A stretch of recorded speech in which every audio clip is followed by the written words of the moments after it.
Hi everyone, welcome to our new employee orientation session. My name is Diane Mead and I'm the Adult Day Service Supervisor. Our topic today will be behavior modification treatment plans and how they're utilized within the day program setting. Imagine, if you could, living in a world that you simply don't understand, where the people around you behave in ways that are socially very confusing. It appears that they have a different set of rules. And to make matters worse, oftentimes you are very stressed by lights or noises or even the feel of your clothing on your skin. All of these things and more might make you feel very agitated and frustrated, upset, and you aren't always able to communicate why. This is what day-to-day life is like for some individuals who are living with autism. And they often try and find ways to cope with their environments. As a result, this comes across in ways that may appear odd, confuse others, or might appear as though the person is acting out. I found a really great quote by Stuart Duncan that I'd like to share with you. And it's up on the screen, and it says, "Autism, like a rainbow, has a bright side and a dark side. And even though it can mean rough weather, it can be beautiful."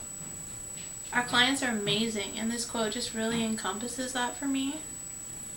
Within the day program environment, behavioral challenges are often a day-to-day occurrence. You can expect them.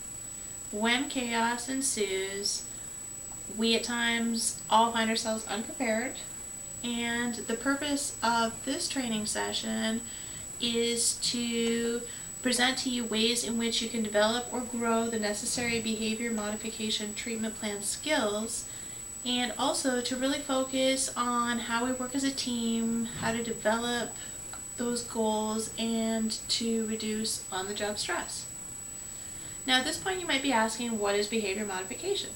Well, for our purposes, the definition is that it may be defined as an approach used to modify, which means to change, behavior, and it is usually based on the reinforcement of desired behaviors and ignoring as much as possible undesired ones.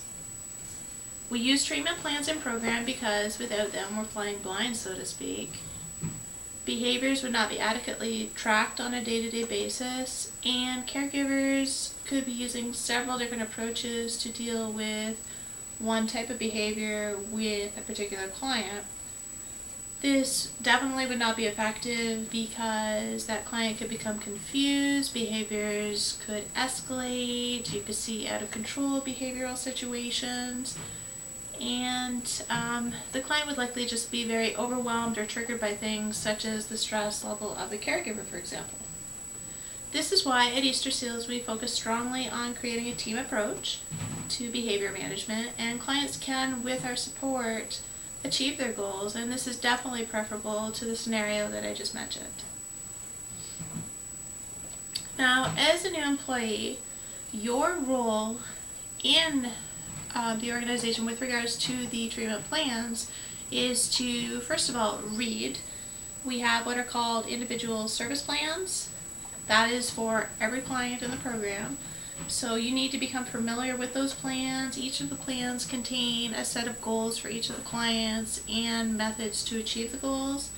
You are responsible for assisting the client with that on a day-to-day basis. The clients that we service that have behavior modification plans, which is what we're talking about today, you would need to read through their plans as well. That is in addition to the ISP.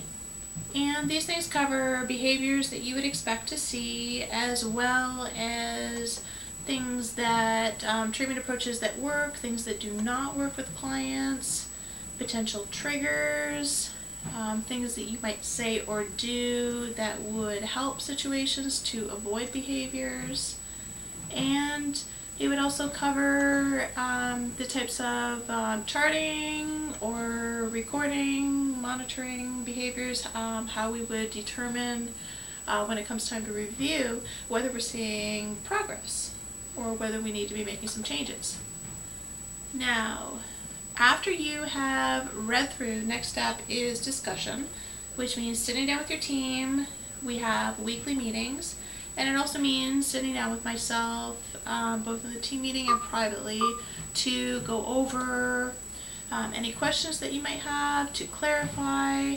And once you're prepared, you would be on the floor and you would be actively working with each of the clients to implement the treatment plan goals.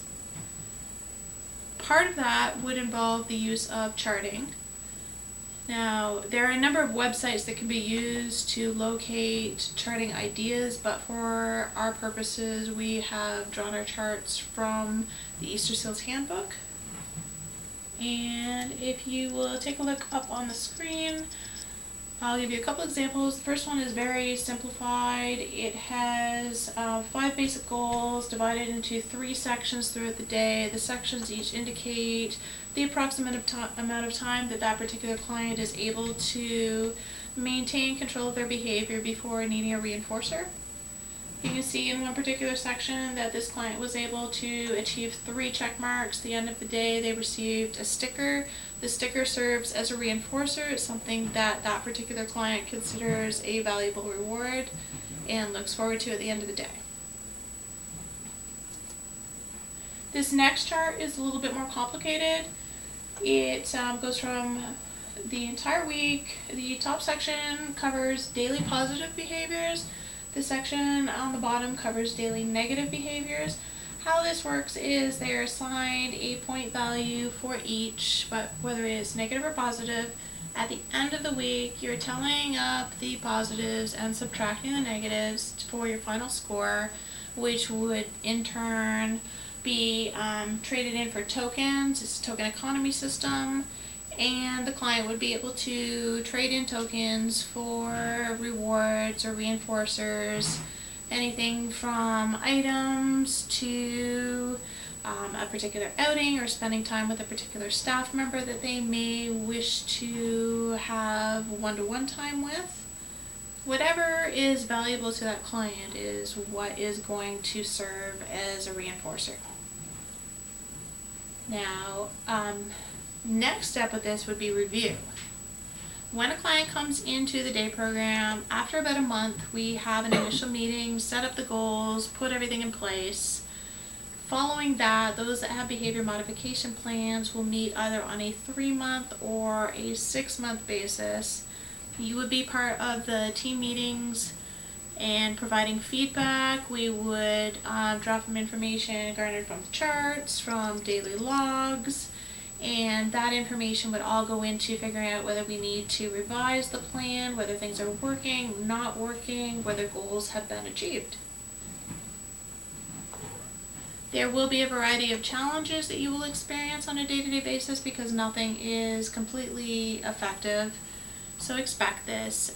Just remember that when dealing with clients to follow what we call the 3 R's, and this is again taken from the Easter Seals Training Manual, and that means that things need to be related, meaning that the consequence chosen by the staff member is clearly connected to the participant's behavior. Secondly, it needs to be respectful. Consequences need to be given with empathy and a respectful voice tone. Consider how you would like to be spoken to and make sure that you're treating people in a manner that is respectful. Also, reasonable. Reasonable refers to not providing consequences for a participant's inappropriate behavior that is too severe. So, recap is to read, discuss, implement, chart, and review. Success is something that, how that would look would be achieving the goals, teamwork would be consistent, lowered on the job stress levels, a decrease in undesired behaviors as well as an increase in desired behaviors. And I would like to leave you with a final quote. If I could say it in words, there would be no reason to paint, by Edward Hopper. I think that this is a wonderful quote, because just because someone with autism communicates differently than you do, it doesn't mean that they aren't communicating the best way that they know how. Now, in closing, I'd just like to let you know what our schedule is as far as training and meetings. We will be meeting on a weekly basis, individual meetings on a bi-weekly basis. At those times, we'll go over scheduling and job coaching. If you have any questions, please feel free to meet with me after the meeting. Okay, thank you very much.